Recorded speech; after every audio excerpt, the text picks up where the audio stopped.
नमस्कार साथियों, मैं अनीता श्रीवास्तव आपका हार्दिक अभिनंदन करती हूँ। महर्षि वेदव्यास द्वारा रचित महाभारत के 44वें अध्याय में आज का प्रसंग है जन्मेजय का राज्याभिषेक और विवाह।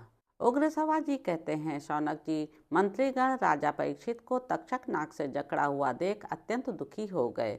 उनके मुख पर विषाद छा गया और वे सबके सब रोने लगे। तक्षक की फुंकार भरी गर्जना सुनकर मंत्री लोग भाग चले।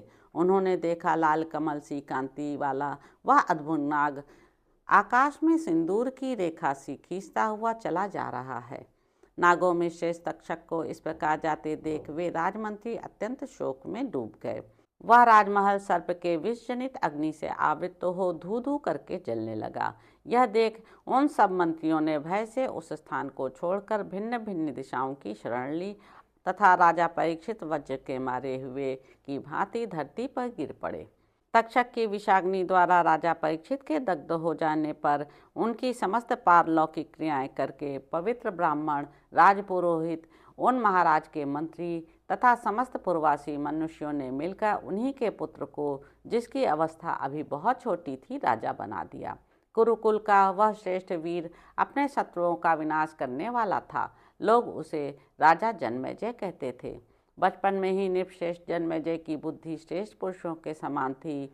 अपने वीर प्रपितामह महाराज युधिष्ठिर की भांति कुरुश्रेष्ठ वीरों के अग्रगण जन्मेजय भी उस समय मंत्री और पुरोहितों के साथ धर्मपूर्वक राज्य का पालन करने लगे। राजमंत्रियों ने देखा राजा जन्मेजय शत्रुओं को दबाने में समर्थ हो गए हैं, तब उन्होंने काशीराज सुवर्णवर्मा के पास जाकर उनकी पुत्री वपुष्टमा के लिए याचना की। काशीराज ने धर्म की दृष्टि से भली भांति जांच पड़ताल करके अपनी कन्या वपुष्टमा का विवाह कुरुकुल के श्रेष्ठ वीर जन्मेजय के साथ कर दिया। जन्मेजय ने वपुष्टमा को पाकर बड़ी प्रसन्नता का अनुभव किया और दूसरी स्त्रियों की ओर कभी अपने मन को नहीं जाने दिया। राजाओं में श्रेष्ठ महापराक्रमी जन्मेजय ने प्रसन्न चित्त होकर सरोवरों तथा पुष्प शोभित उपवनों में रानी वपुष्टमा के साथ उसी प्रकार विहार किया जैसे पूर्व काल में उर्वशी को पाकर महाराज पुरुरवा ने किया था। वपुष्टमा पतिव्रता थी, उसका रूप सौंदर्य सर्वत्र विख्यात था।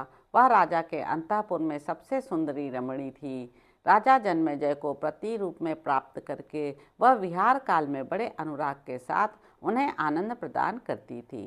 तो इस प्रकार साथियों, आस्तिक पर्व में जन्मेजय राज्याभिषेक संबंधी 44वां अध्याय पूरा हुआ।